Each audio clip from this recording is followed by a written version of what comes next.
No, I'm just doing a little hook here that keeps coming unhooked.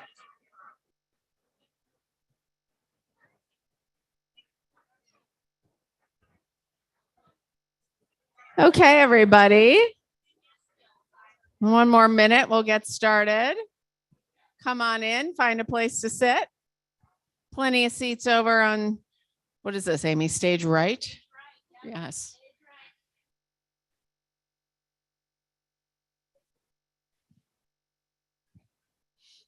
Oh my gosh, look, humans together.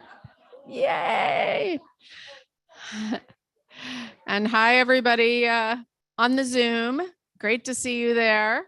But it's cool after, and again, we started counting these, right? So we first had one of these, I think it was April of 2020. And here we are 2 years later, town hall number 24, the first of these since COVID to be in person, at least with an in-person option and hybrid. That's exciting.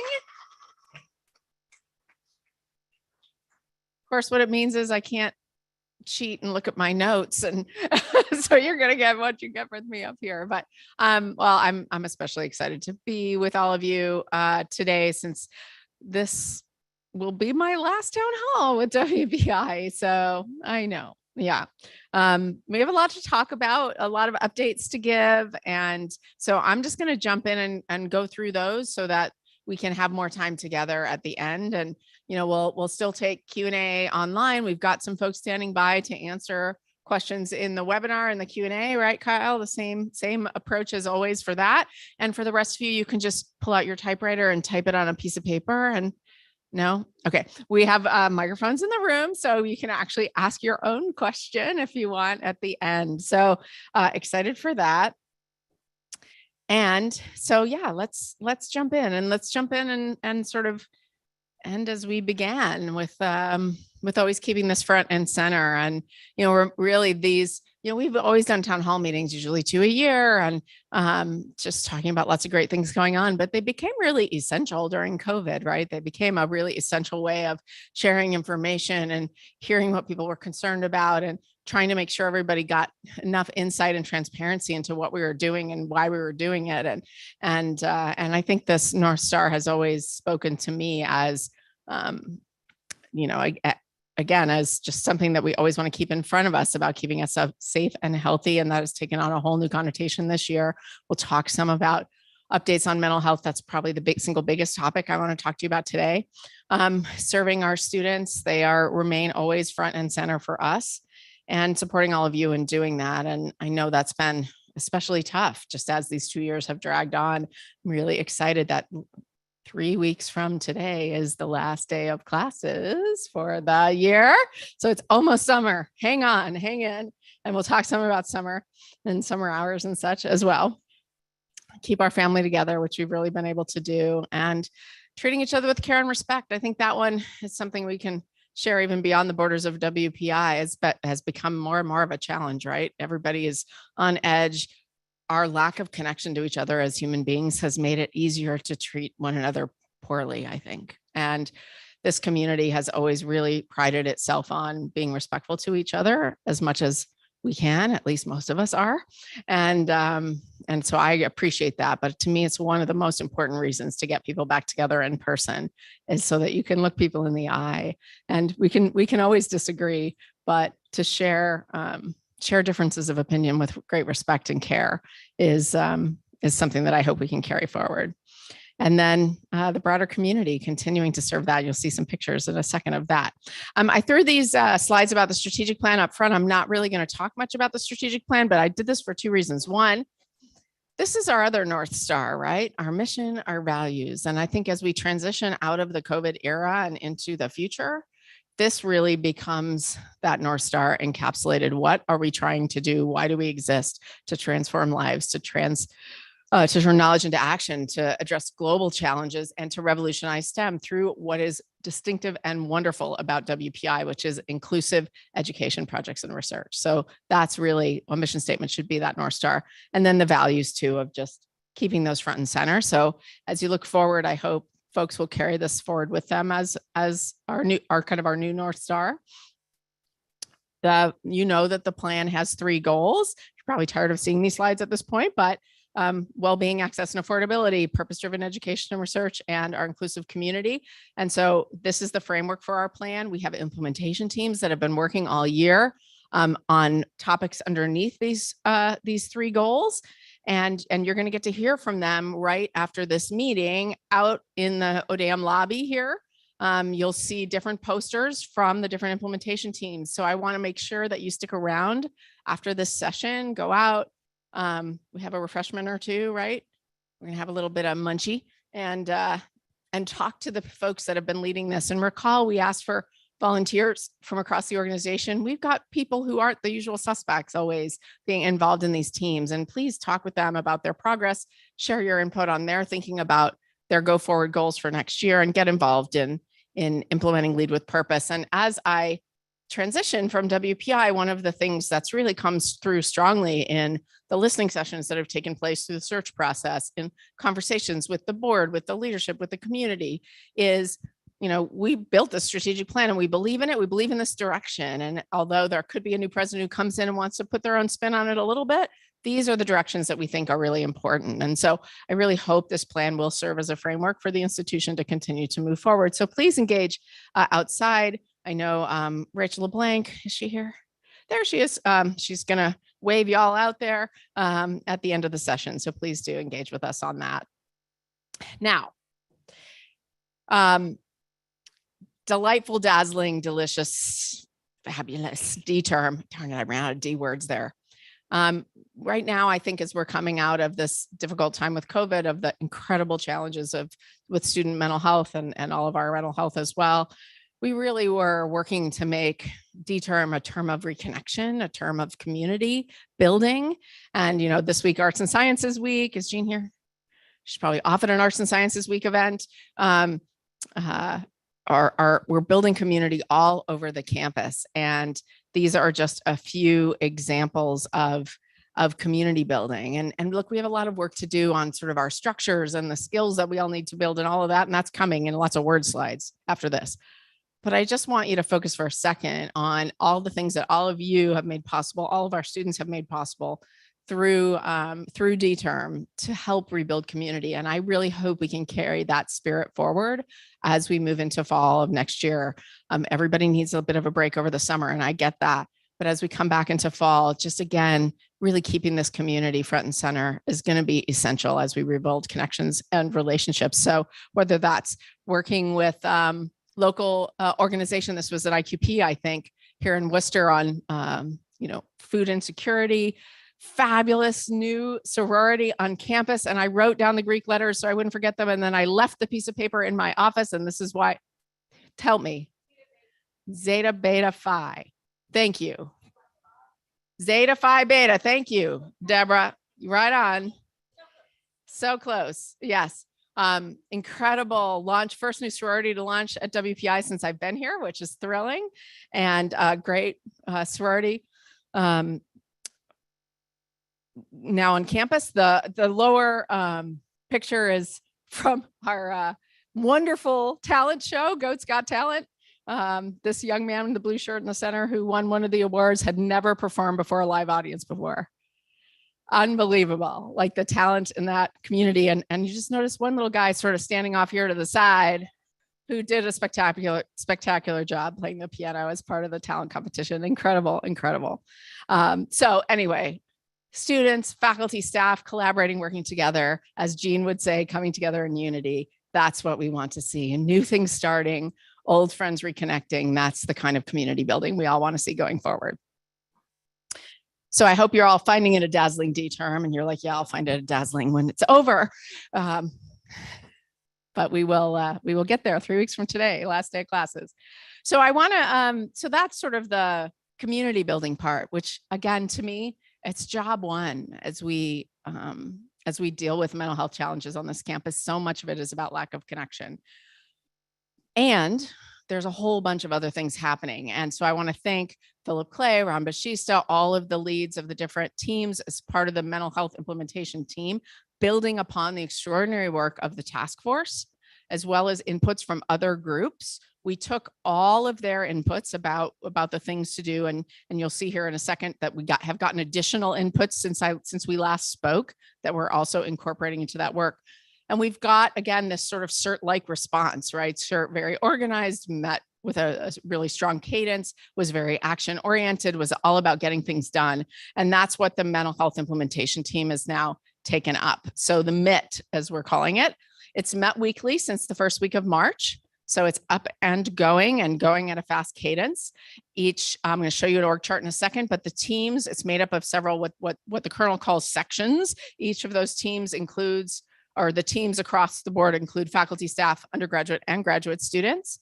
We have different topical things, as you'll see in a second, but we also have two people serving as critical liaisons. One is Rachel, who's a liaison to the strategic plan, which again, that student well-being is literally the first thing and the first goal of the plan, right? So this very strongly ties into the strategic plan work.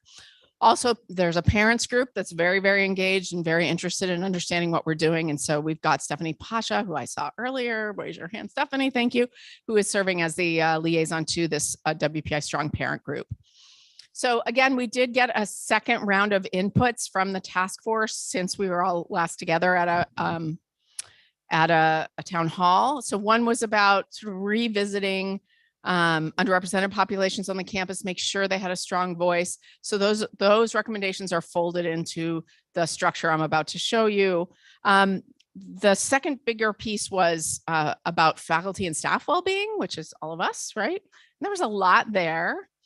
And so we're going through that kind of methodically, prioritizing it. And frankly, we'd like to do a little bit broader engagement with faculty and staff about those items. And so you're going to see some staff forums that we're going to announce later in this presentation, where we're going to do a little more engagement around those so that we make sure we focus appropriately on those things that are going to make the biggest difference soonest. And so again, stay tuned on that, and we'll engage all of you in that conversation. So all of these things are headed out, but so here's sort of the structure and how it works. I'm not going to spend a ton of time on this, but you can see the different liaisons up front there. And then along the bottom are the different sections. So student life, academics, programs, training, and services, which there's Paula Fitzpatrick. I saw Paula. Paula, raise your hand. There's Paula, our new director of the Center for Wellbeing. So yes, welcome. We welcomed her technically at the last town hall, but we're happy to have her here with us in person. We just saw plans this morning for building out the center in the Morgan Daniels Wedge, and that's going to be a thrilling, wonderful place to be. So again, a lot of that's around getting that center up and going. First year experience, we're really looking at redesigning many aspects of the first year experience from the ground up. Communications, making sure you all are aware of what's happening, and there have been regular updates. And then finally, we've just added the staff and faculty section, which is again taking the inputs from the task force, going to work them through a couple of these engagements with the staff forums, and then get that going. But again, they're already working on pieces of it, and we're looking for a faculty rep there. Actually, I don't know what the status of that is, but I'm sure we'll have that shortly. So that's the structure. I'm going to walk you through a few things. There's a lot of words on these slides. I apologize, but I wanted to honor the team, the work of the team here, and just share with you a few things. And really, it should be Philip probably presenting this, but yes, I'm going to do it. I'm going to do it. So first is academic calendar change. We really like this idea of folding well-being days into each term, not just some terms. So they've gone through and they went through, and any of you that have ever worked on the academic calendar know what a thrilling exercise it is. They've gone through something like 20 different generations of it. And we've settled on one for next year that makes sure that we have at least 2 break days each term. It's either a holiday or a well-being day. And so that means A term will start one day earlier and D term will end one day later, but there's more breaks built into the middle. So that's really good. So that's going to be posted, I think, today. So keep your eyes open for that. And I think Art Heinricher will send out a note about that. And again, we've had those Be Well Together days or the wellness days, and that we've done 2 of. The Center for Wellbeing will take those on in the future. And then they're going to look, they might look at some more dramatic changes to academic calendar. That's being discussed actively within MIT, but we needed to settle next year. So they did that. Now they buy themselves some time to look beyond that. Faculty flexibility. This is something we hear from students a lot about, the need for faculty flexibility. there's a lot of misunderstandings about what it is and what it isn't, and what's good flexibility and what's not so good flexibility. This is a great conversation for our faculty colleagues to be in. So they're really working hard to think about and define what it means to be flexible from both a faculty perspective and a student perspective. And again, both well-being sets of well-being, faculty and students are impacted by this. We know there are certain courses that are that probably exceed reasonable workloads. There are also, within every course, there are certain students who are probably spending more time working in that course than they should. And so we're trying to sort of peel the onion on sort of work overload and figure out where is that most prevalent within, if there are courses that are sort of repeat offenders, and if there are students who are struggling with the courses they have, is there a way for us to find that out early and work to address it? So again, they're doing a lot of deep thinking about that. One of the ways that faculty are providing flexibility is on tests, is on exams. And so we have a lot more students than usual needing to do sort of makeup exams. And we have the exam proctoring center in now in Unity Hall, but that's got a specific use. We're working to pilot a new testing center where we can just have a place for any students to do makeup exams. So that's something specific they're piloting. Working on academic advising, that was something we heard out of the task force at the department level, trying to find real exemplars, great academic advisors, and how can they be mentors to others to help make academic advising awesome across the campus. So that's going on. Here's a big one. These are really very student-centered things. Financial aid policies. One of the biggest stressors on students is if they're worried that if they don't, we always say, oh, well, you can enter our classes and it's no big deal. Well, that's true to a point, but at a point, you fall out of good academic standing and it impacts your financial aid. And there are a lot of students for whom that's an enormous stressor. And so we had some different definitions of satisfactory academic progress across the campus and difference between us and the federal definition. And there's a whole big thing there. But in any case, we've made this better for students. We've reduced the what's required to be considered to be making satisfactory academic progress from 30 credits to 24. We will now not review your financial aid in the middle of a year. We had students who would lose aid after the end of B term before the beginning of C term. Can you imagine the stress that must have caused? And so we will now do that once a year, again, fully compliant with federal regs, and we will only impact merit aid. So this right here, again, we have a student group that the MID is working very closely with. They're over the moon about this. I will tell you it's gonna not cost because we already are giving this aid, but there was aid coming back to the institution that now will be continued to be given out as aid, probably to the tune of $1 million a year. But as we talk about accessibility, affordability, right, this is a part of that. And it's just gonna be a huge, I hope, opportunity for students to just not quite be so stressed about losing their aid and their families not be stressed. So that's great. And I was joking this morning that, we're so bad at stopping doing things at WPI. I don't know if any of you have noticed that. Have any of you noticed that? We stopped something with this, right? We're only going to review it once a year. I'm looking at Jess. So there you go. We stopped doing it twice a year. We're only going to review once a year. So that's good. Redefining student success. So much of the stress, and I hear this, I had student office hours yesterday. I hear from students like, well, I'm thinking about double majoring. I'm thinking about and they hear it from each other because I know that academic advising is not telling them to double major. I know that departments are not saying, well, you really better or whatever. We have to work with the students on the culture they want to build and who they want to be and how we can sort of stop the one-upmanship about, and again, it's not in a bad competitive way. It's because they're achievement oriented, which is great, but achievement at the expense of mental health, at the expense of sleep, at the expense of taking care of oneself, at the expense of pursuing a different kind of non-academic passion, perhaps. That's where we need to work on balance. And so we're looking at things like when students are applying to special programs or for awards, are we unintentionally encouraging this overdoing it, right? So what are the things we can control to help set that culture of reasonable expectation, of focus on self-care and wellness? So I'm really excited to hear that we're really doing that's a systemic look. That's a holistic look, right? So CASTLE, which is a faculty governance committee, the Committee on Student Life, or committee on, is it academics and student life? Advising and student life, sorry. After 8 years, you'd think I'd know all the acronyms. Developing, looking at successful student schedules, trying to, again, model, hey, here's what a reasonable schedule looks like. If you're too far off from this, you might want to ask yourself a question or two. And again, we're looking at tools we can add into the Insight program to help students really build that agency, that self-reliance, that how they can see their own strengths and what they really bring to the table through a technique called asset mapping. So all these things are really exciting changes. Other things around campus life, housing is a stressor. We're not going to totally meet that desire for on-campus housing, but we are looking at expansions at South Village, which is former Becker housing. We're going to be doing more with them next year.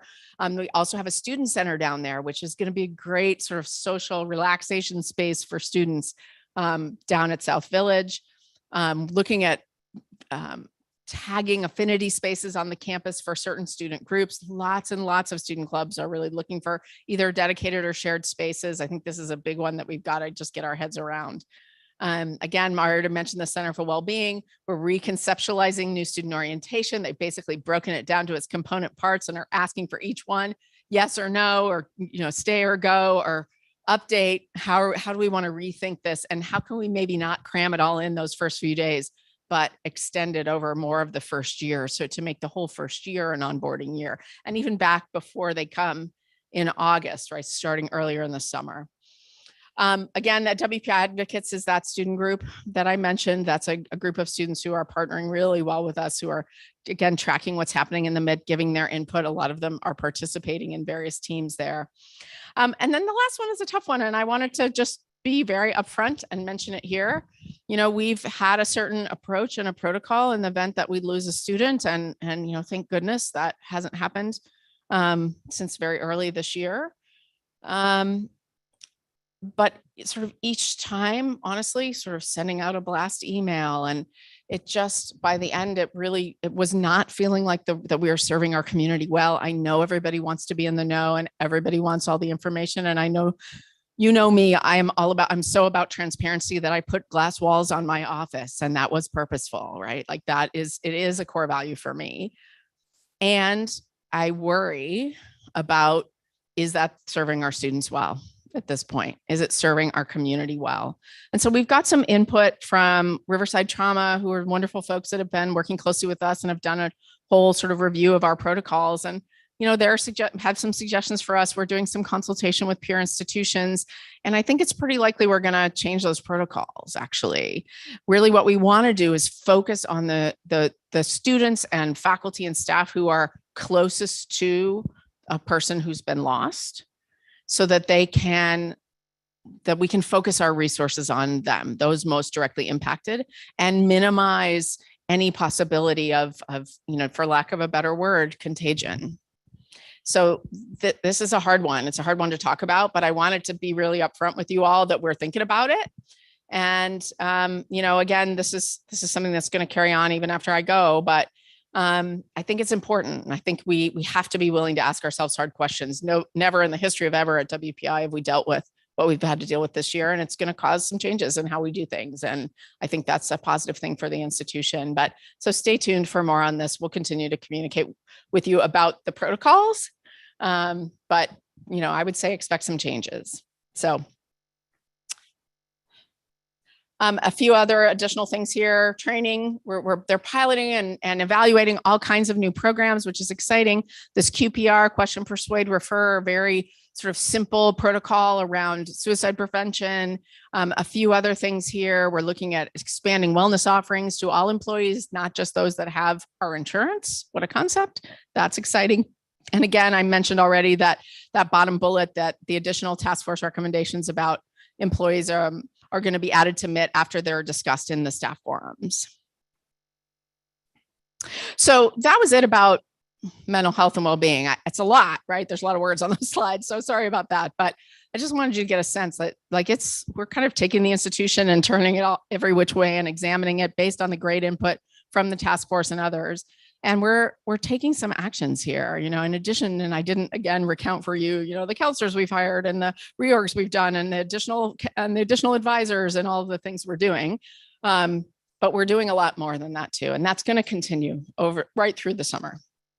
So again, special thanks. And again, I'd appreciate a little round of applause for everybody serving on MIT. That's really hard work.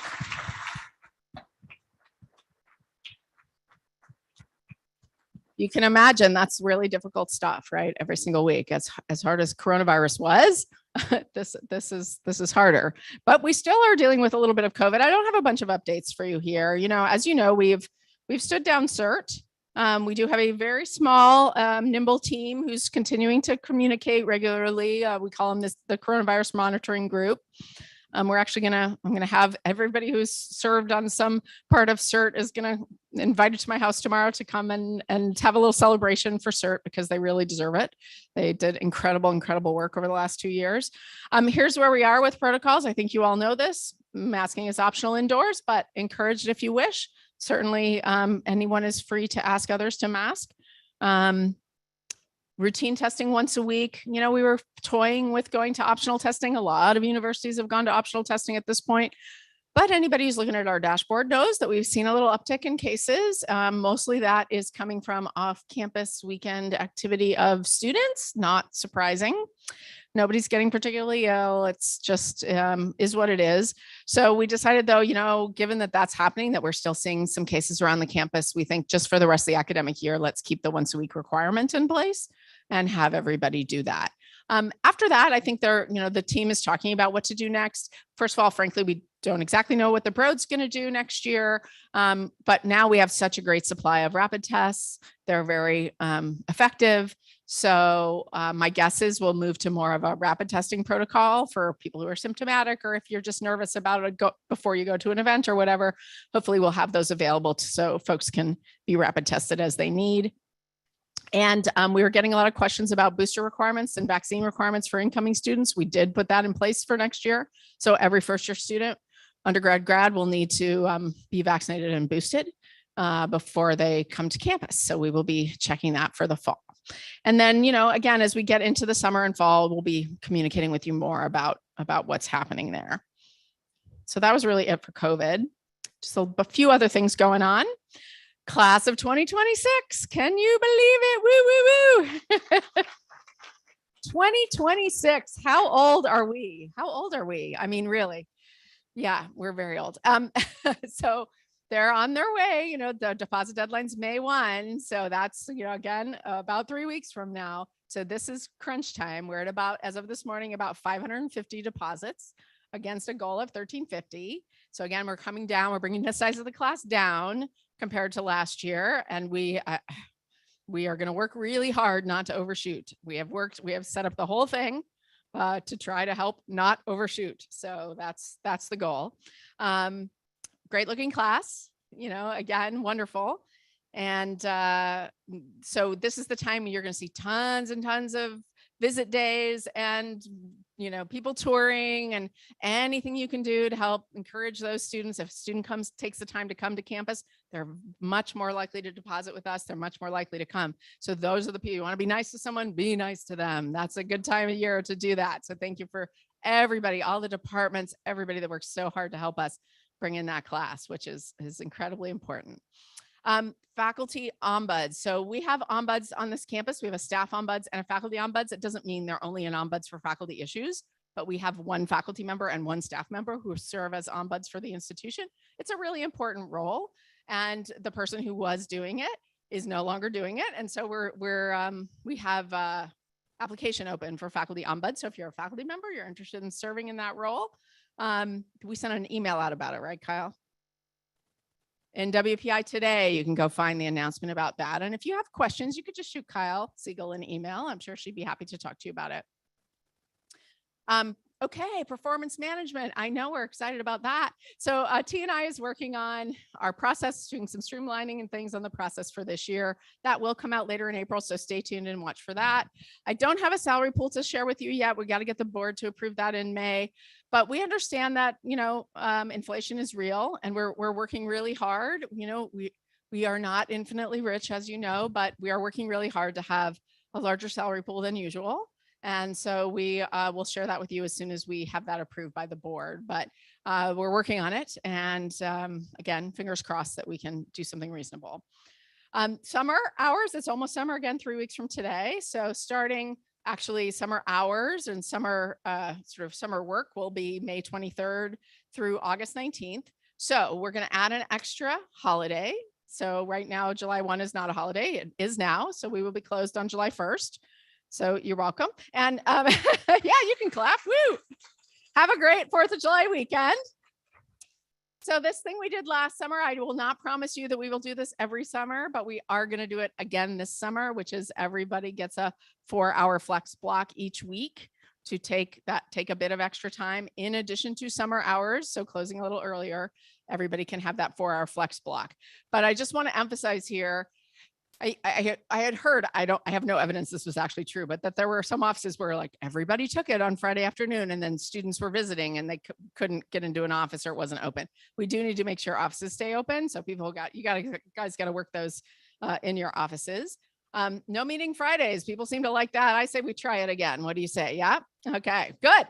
So summer is coming and it's going to be a good one. And I just really want to encourage everyone, in addition to this flexible time, to take time. I know not everybody, summer is a good time for you, not everybody, but if it is a good time for you, be sure you take some time because it's been 2 really tough years. So good.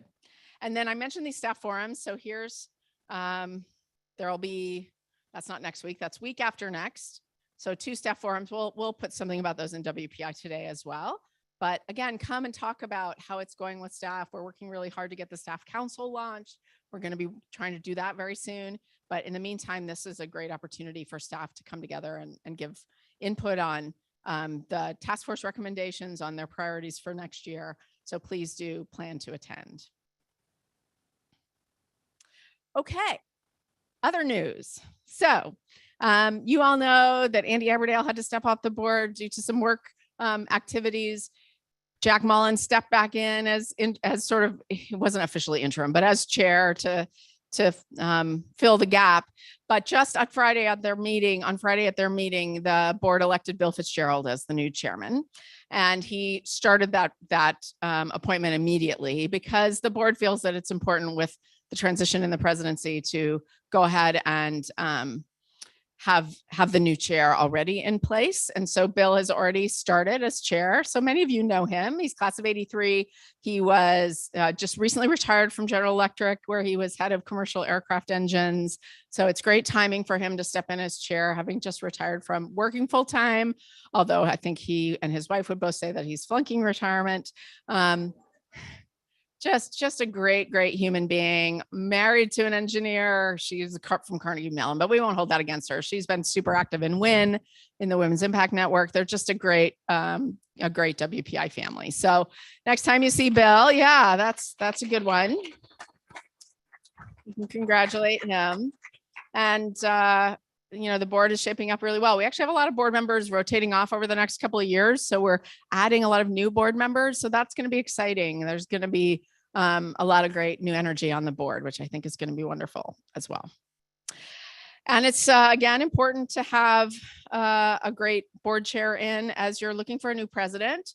One of the most important things I can tell you from experience coming into one of these jobs is who's the chair of the board, like who's my boss, and what's that relationship going to be like? And again, all very important reasons to have Bill in there now as the board chair, as the search is spinning up. Now, I'm not remotely qualified to update you on this, but I'm going to do it really quickly.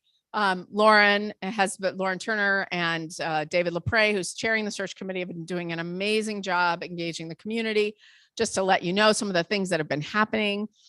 Over 500 participants in various engagement sessions, survey, parents, alumni, faculty, staff, students, just incredible inputs and very aligned inputs too, which as I've read the summaries, I haven't been to any of them, but it's just been great energy. You saw last week, they named the search committee. I'm going to show you who that is in a second in case you didn't have a chance to look at it. Their first priority, they've met twice already. The committee has met twice already. Their first priority is to develop using the inputs from the engagement sessions, using the voices that all of you lent to this process to develop the position spec. And they have retained a search partner, Whit Kiefer. Whit Kiefer, it's actually the same team that just completed successfully the RPI search, where they have a new president, Marty Schmidt, who is the provost at MIT and now is going to be the president of RPI. Was a good, very good outcome for them, and you know, a lot of really good recommendations for Whit Kiefer here. The schedule for all this. So the way this works is you put the committee together, you work on the spec, and then especially through the search consultants, they're out there sort of turning over all the rocks and getting lots of nominations and inputs. Be thinking, by the way, if you know someone who'd be great for this role, you will have the chance to suggest those people. You can either send a note now to Lauren Turner, or there'll be an email address for people to submit nominations. You have to be in the market for maybe 10 weeks, 3 months, right? Like out kind of gathering resumes and talking to people and getting interest. So that's mostly going to start in May. That's a good time to be starting that through the first 2/3 of the summer. And then as we get into the fall, we'll be starting the interview processes. And hopefully, again, we'll have an appointment made by around the end of the calendar year, the beginning of next year. So that's going to go quickly now. It's very exciting to see. And then again, the website, you've been getting a lot of communications about this. That's going to continue. It's very important to David Lepre that they're communicating with the community a lot about what's happening, and to be as transparent as they can, understanding that it's not as transparent as every single person would like, but they're sharing a lot about their thinking about the process. So there's that. And just really quickly, it's a great committee. It's a large committee, but we did that on purpose because we wanted to make it really inclusive. A lot of trustees, the trustees take this responsibility incredibly seriously. It's the most important thing they do is to hire and evaluate the president, right? That's actually their main job as a board. So some great trustees there, including 2 past presidents of the Alumni Association. So really have that broad view into WPI alumni. 2 great students, an undergraduate and a graduate student. 6 fabulous faculty members, including a dean and a department head, and then a faculty member from each of our 4 schools, and 3 incredible staff, you know, representing multicultural affairs, student access and affordability, again, really huge, high priority, and fundraising, very important part of the job of the president. So it's great. And I want to thank everybody on this committee for serving. Thank you. A lot of you are in the room. So thank you for doing that. It's a lot of work. It's a lot of work. And this is actually from the website. I'm not going to walk through the whole thing, but you can go and stare at this. This is sort of what David Lepre, he's such an engineer, calls it the operating model. It's the operating model for the search. I think that's funny. So, you know, on the top is all of you, is this community. It's faculty, staff, alumni, friends, partners, again, engaged through lots of different ways and communicated with, not just about what's happening, but why it's happening and when.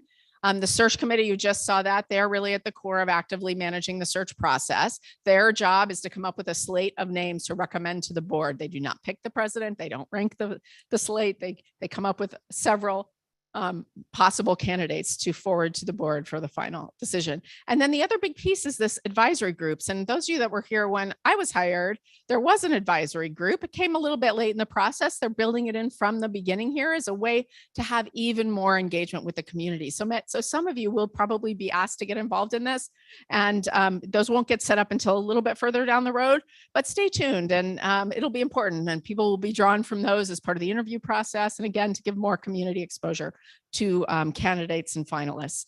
And finally, along the bottom, the board, again, this is their main task, is to appoint the new president. Okay, now I'm going to, before I wrap up, I want to hand off to Lauren, who's going to come up and, as is our tradition at the spring town hall meeting, talk about Trustee Awards for staff. Has everybody met Lauren Turner? Here's Lauren Turner, our new VP of D&I. Thank you, Lauren. Oh, good. Thank you. Thank you. So good afternoon, everyone. I am delighted to be able to be here. And actually, I want to also just acknowledge Heather Mullery, who is a talent strategy partner who has done all the work behind this. So Heather is on the Zoom call. So thank you, Heather. Everyone thank Heather. So again, as Lori said, this is a really important tradition for WPI, and it allows the trustees, who we have been talking about, the role of the trustees is so important, to recognize the work that's happening here on the ground at WPI. And so this staff award allows the trustees to acknowledge two staff members who really illustrate the passion for WPI that we all feel, that whose performance is just absolutely outstanding, sort of going above and beyond, who role model those values that you saw in our mission and vision, and who inspire those behaviors in others. And so we had, I believe, 29 nominations. So it was an outstanding panel. So that means it was quite competitive. And I am told that the tradition, which I love, is that the winners from last year participate in the selection and review process. And so I am here to award our 2 Trustee Awards for staff. I'm fingers crossed that you're in the audience. So first, if I could ask Colleen Callahan Panday. Are you here, Colleen? Do we know if she's online? We're going to check to see if she's online so she can hear me say nice things about her. So Colleen is the director of international. Yay. Okay. So international student life. So everyone ready? 1, 2, 3. Yay, Colleen. Yay, Colleen. Yeah. So Colleen has been here for over 10 years, and you all know that she stewards really the experience that our international students have here at WPI, creating what nominees for her have said, a home away from home. And quite honestly, with some of the international unrest, that is so important. And she does that so well, and with care and with passion. And so with that said, I'm delighted to, if Colleen were here, I would be handing her this very nice award from the trustees. Colleen, congratulations.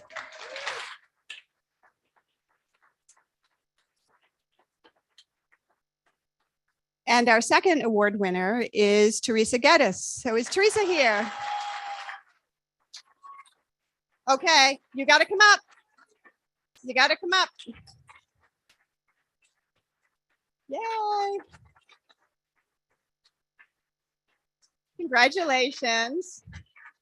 And Teresa, I was thinking about you when Lori was talking about advising and how important it is, the advising that we do for our students. And so what our nominator said about Teresa is that she is the face of advising. So again, you've been here about 10 years, and all of the complimentary remarks about how just caring, how responsive, how helpful, and with a smile, like everything is always, and you know how it is when you go to seek support, that you feel better about it when someone is really appreciative of providing the support. And so that exemplifies Teresa. So congratulations, Teresa. Here you go. Congratulations. All right. Awesome. Yes, you can. Oh, no, a speech. I'm only kidding. Thank you so much, Lauren. Oh my gosh, we're so lucky to have Lauren. Of course, she came in and immediately got thrown into the deep end of the presidential search pool, and she's just been doing absolutely amazing work. And her whole team, yay, T and I, and yay. So again, congrats to our staff award winners. Amazing, amazing.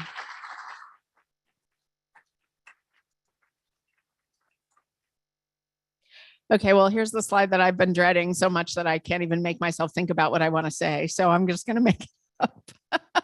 So this is the last slide, and I'm gonna close it out here pretty quickly by just expressing how grateful I am to have been a part of this community for 8 years. It's not done. We have like at least another month together, and I look forward. I hope many of you can come. The signs for the intergalactic send-off party, which is going to be a good party, have started to go up on May 3rd, the last day of classes, out under the tent on the quad, the tent will be up by then, and there's going to be beer, right? There's going to be food trucks, beer, dancing, so that's going to be fun. So please do come, and we can say our goodbyes then. But I figured out during the search process when I was hired that this was a really special place. And I honestly that was like 2% of how special it is that I figured out during that time. And the thing that makes it special, first and foremost, is of course our students, and how extraordinary it is not only to sort of see how they put their heart and souls into their education and into the communities they work in, but just the amazing people that they are and they become.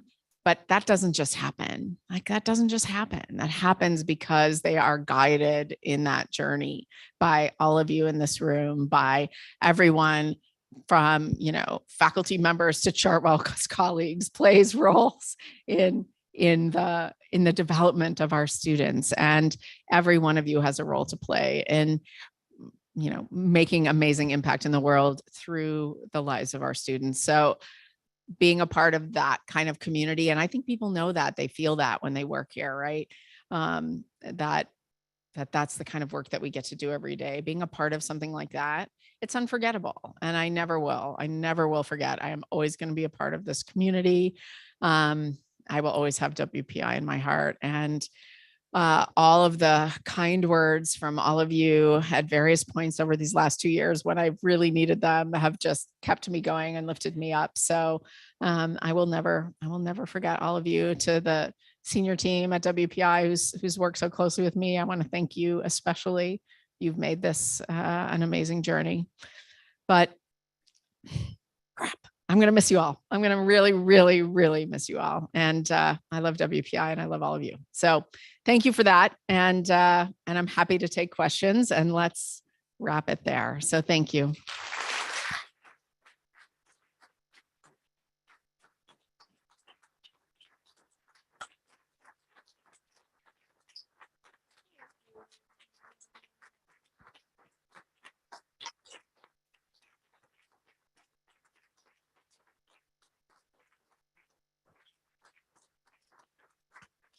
And I'm leaving you in great hands with Wally, who's hiding in the back, but I'm leaving you in great hands with Wally. So excited about that. So does anybody anyone in the room has a question or a comment, they should feel free to come on up. I know you actually have to get up and like say words, say actual words, but otherwise, I don't know, Kyle, if there are questions online. Let's take one in the room and then we'll do one online and we'll go back and forth. I think it might be on. Yeah. It is on. Hi there. I'm Hi. Terry Adams. I have a question, Lori, on the most recent announcement of a booster, which I think might be people 50 and up are eligible for 50 and that. up and are You've eligible. been wonderful about giving us guidance when we should go do things. So I'd love your take on that. Okay, so I'm happy to give my take, and I'm happy to, I don't know if any of our health services colleagues are here to give a take too, but what we could do is probably get a take we should probably do that to get some advice. I'll tell you what I'm hearing. So, there is a little bit of an uptick in COVID right now. It's kind of hard to tell if it's going to get much worse or just kind of burn a little bit more slowly like it is. If you are over 50, especially if you're over 65, or if you're over 50 and have diabetes, other kinds of, pre-existing conditions that make you more at risk, I say go get it. If it's been at least 4 months since your last booster, definitely go get it.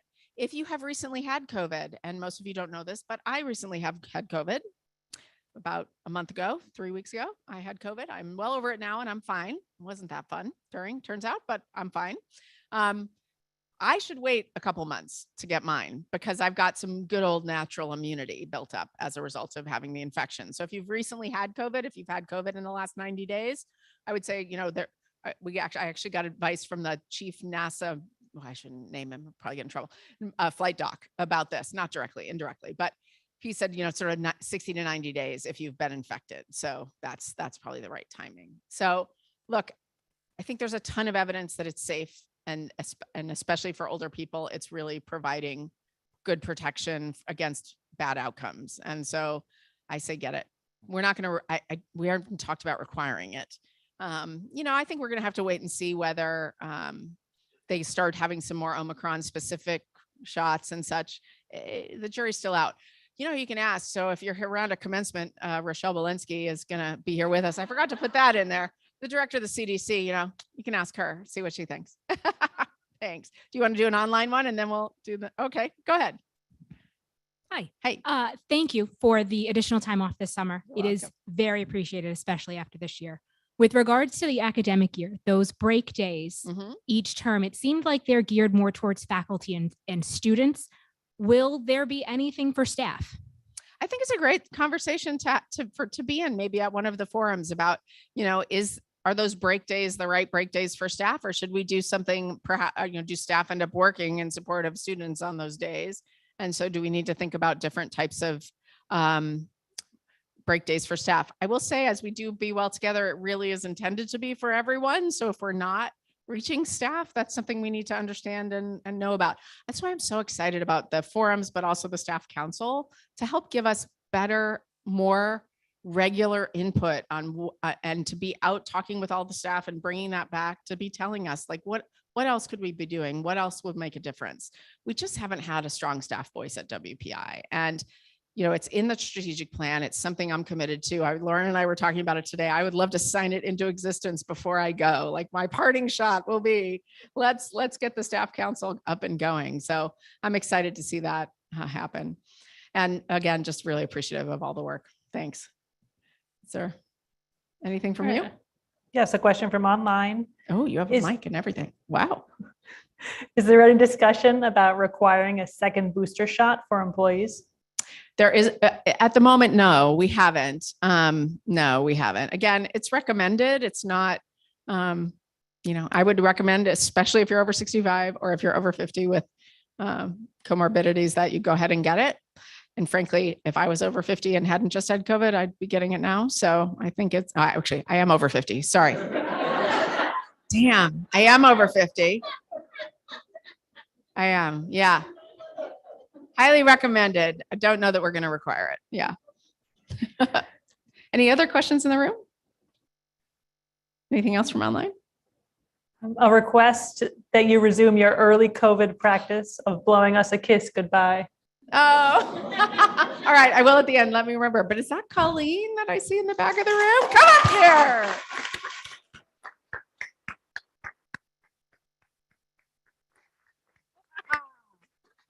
There you go.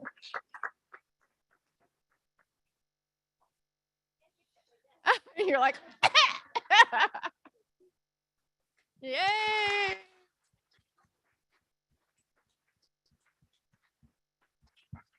All right. Well, I'm happy to wrap it here. Remind you to go into the lobby, grab a refreshment, talk to our strategic plan teams, enjoy that. Please give them gratitude for doing this work during this really tough year.